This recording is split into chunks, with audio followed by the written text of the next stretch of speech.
Hey there, Grumpy Old Fart here.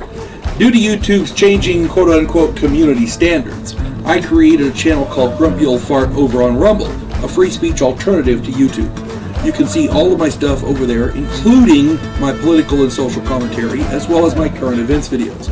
The links to my YouTube and Rumble channels, as well as links to let you order my books, are in the description of this video. If you enjoy my content, please like, share, subscribe, and comment. I welcome your comments, even if you disagree with me. Now, on with the video. Hey there, Grumpy Old Fart here. I'm doing an AD&D monster video on one of my favorite creatures to use against a group of players. The creature is the Lurker Above.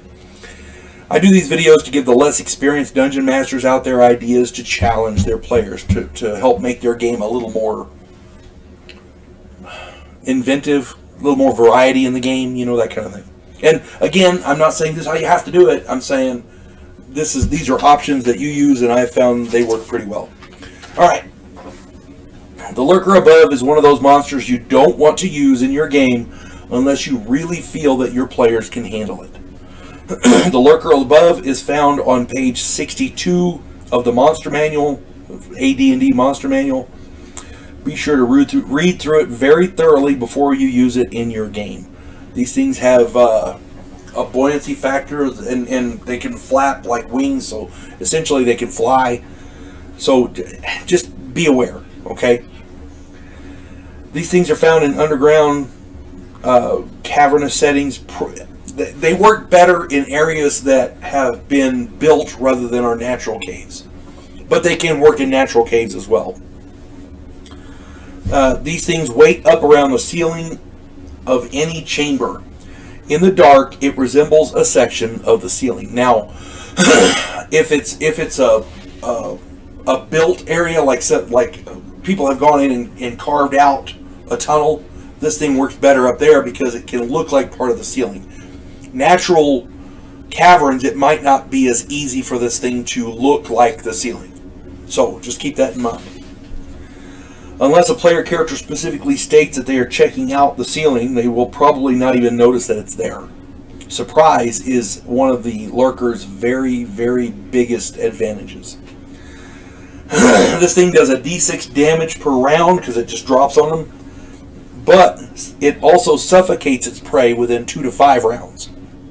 So the damage that it does is not a lot. It's a d6 per round, but the real danger is where it suffocates the player characters. Player characters have to have had a small weapon in hand in order to fight back. And here's the key part. The real danger of this creature is all it takes is one mistake. Once it lands on the group, if it gets them all, fighting back is very, very difficult, and only works if a player character had a small weapon in hand. Most player characters only carry large weapons in hand: spears, battle axes, polearms, etc., opting to wear the smaller weapons in scabbards and such. You know, a short sword in a scabbard while you carry your battle axe, a dagger in your scabbard while you carry your spear. You see what I'm saying? That kind of thing. The modus operandi of this beast takes full advantage of that. If they're holding a spear and this thing lands on them, they can't fight back. They're going to lay there and suffocate. If they're holding a battle axe, same thing. If they're holding a dagger in their hand and this thing lands on them, they can fight back. See what I'm saying? And at least they have a chance. I was running a thief back in the day, and I was walking point for a group of 6 5th level characters. I never bothered to check out the ceiling and the section of the passageway. I walked in, followed by the group, who trusted my experience. When the Lurker dropped on us, nobody was ready. My failure killed the entire party. That was my fault. And that's the thing. My character was holding a spear, so I couldn't fight back. Out of the rest of them, I think 2 of them had battle axes. One of them had something big. I want to say it was a polearm, a halberd, I think. Everybody else, the wizard was he didn't have a weapon in hand. the cleric had I want to say it was a footman's mace, big heavy footman's mace, so he couldn't fight back. I mean, the point being, nobody could fight back. We lay there and suffocated. It was crazy.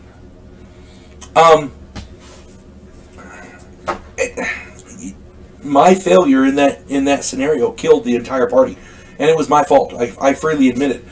Always have your player characters try to get them into the habit of always checking the ceilings. That way, later on, after you've stopped mentioning it for a while, you run in characters when they're first. You were checking around. Okay, you look over here, look over here.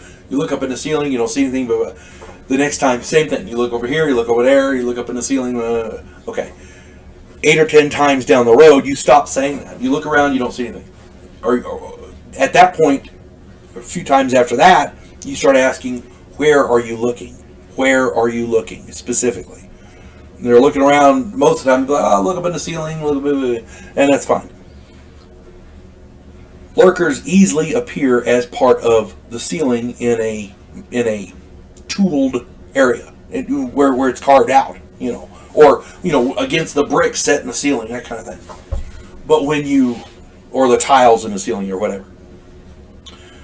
But if you get them into the habit of most groups at some point will get into the lackadaisical habit, the lazy habit of just walking down the corridor.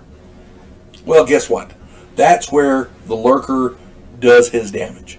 I'm just saying. I'm not saying breed into them the idea that they don't need to check the ceiling. That's not what I'm saying. Let them come to that on their own. That's all I'm saying. And most player characters, when they're checking for traps, look up in the ceiling to start out with. But if there's never anything up there, eventually they'll get out of that habit. The little devious tricks like that for a dungeon master. And again, never ever tell them there's nothing up in the ceiling. Always say, well, you look, you don't see anything. That kind of thing. At any rate, again, I'm not saying this is how you have to do it. I'm saying this is how I do it, and it makes the game a little more enjoyable. Hope this finds everybody well, and I hope you have fun running Dungeons and Dragons. You folks have a good day now. God bless one and all. Devo Poland, a scientific representative of a pacifist race called the Gandhiri, is sent away as an exchange officer. His objective, to learn the one skill his species never developed, to fight. And he's sent to learn that skill from the one species who does it better than any other in the galaxy, humans. If you like science fiction with an upbeat military tone, check out my novel, Vanguard 1.